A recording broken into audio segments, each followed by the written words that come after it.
Ibu Nani makan pizza, Uni Upi makan ketan. Semangat pagi Ananda semua, selamat bergabung di kelas Ibu Intan. Halo, semangat pagi dan terus bersemangat. Selamat datang di kelas Bu Intan. Kali ini kita akan belajar tentang layanan bisnis dan logistik sesuai standar yang ditentukan. Materi ini dipelajari di fase E kelas 10 tentunya di program keahlian manajemen perkantoran dan layanan bisnis. Adapun capaian pembelajaran dari elemen layanan bisnis dan logistik sesuai standar yang ditentukan ini adalah peserta didik mampu memahami konsep layanan bisnis, logistik, dokumen logistik, layanan pergudangan, transportasi, distribusi, dan pengiriman. Nah, tujuan pembelajaran kita yang pertama menjelaskan konsep layanan bisnis perkantoran. Yang kedua, menjelaskan konsep logistik. Yang ketiga, mendeskripsikan jenis dokumen logistik. Yuk kita lihat konsep yang pertama yaitu konsep layanan bisnis perkantoran.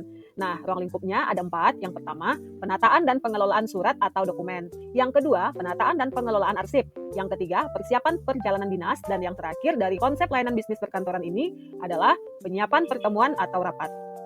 Untuk penataan dan pengelolaan surat atau dokumen dibagi menjadi 2 prosedur. Di antaranya penataan untuk surat masuk dan penataan untuk surat keluar. Begitu juga untuk penataan dan pengelolaan arsip. Prosedurnya dibedakan antara pengelolaan arsip aktif dan juga pengelolaan arsip inaktif.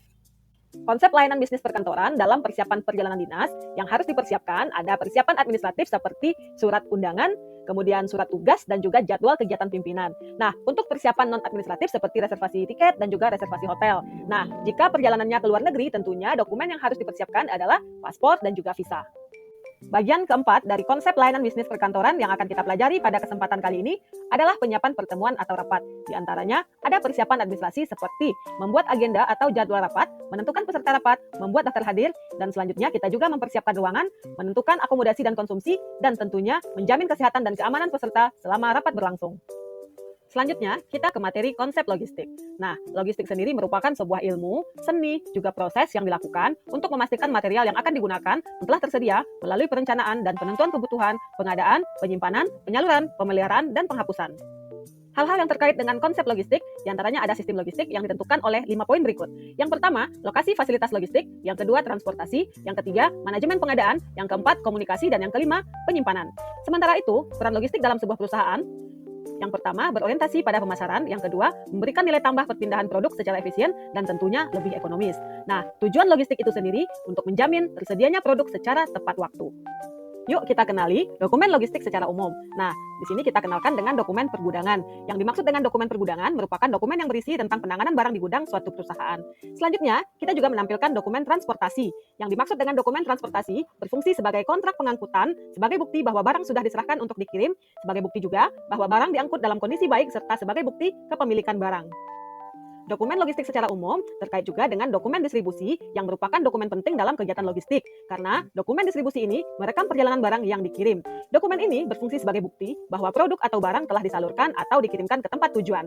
Dan yang terakhir, dokumen logistik secara umum yang perlu kita ketahui adalah dokumen delivery. Dokumen ini wajib dikirim oleh pihak penjual atau pemilik barang kepada pembeli. Pihak penjual akan menyisipkan dokumen ini sebagai bukti barang telah dikirim. Yuk kita kenali dokumen logistik untuk pengiriman ke luar negeri. Yang pertama ada LC atau Letter of Credit. Nah, ini adalah teknik pembayaran perdagangan internasional yang bertujuan agar eksportir memperoleh langsung uang pembayaran dari importir tanpa menunggu konfirmasi dari negara pengimpor. Dalam hal ini, Letter of Credit adalah pembayaran yang diterima ketika barang dan berkas dokumen telah dikirim ke pemesan atau pengimpor. Nah, yang kedua ada Bill of Lading. Bill of Lading ini adalah dokumen bertanggal di mana pengangkut menyatakan bahwa ia telah menerima barang-barang tertentu untuk membawanya ke tempat tujuan yang ditunjukkan dan menyerahkannya kepada orang yang ditunjuk beserta dengan syarat penyerahannya. Nah, dokumen selanjutnya ada faktur atau invoice, di mana ini adalah dokumen untuk penagihan. Selanjutnya ada polis asuransi untuk menjamin keselamatan pengiriman logistik selama perjalanan. Untuk dokumen selanjutnya yang akan dikenalkan adalah dokumen packing list. Dokumen ini memberikan informasi berupa uraian dari barang-barang di dalam pak, bungkus, atau yang terikat di dalam peti yang dikirimkan. Selanjutnya ada Certificate of Origin, di mana ini memberikan informasi tentang asal suatu barang, sehingga Bea Cukai dapat menentukan apakah barang yang dikirim ini layak untuk masuk atau tidak. Demikianlah penjabaran tentang materi layanan bisnis dan logistik sesuai standar yang ditentukan. Semoga bermanfaat dan juga berdampak. Terima kasih dan sampai jumpa di kelas Bu Intan yang berikutnya.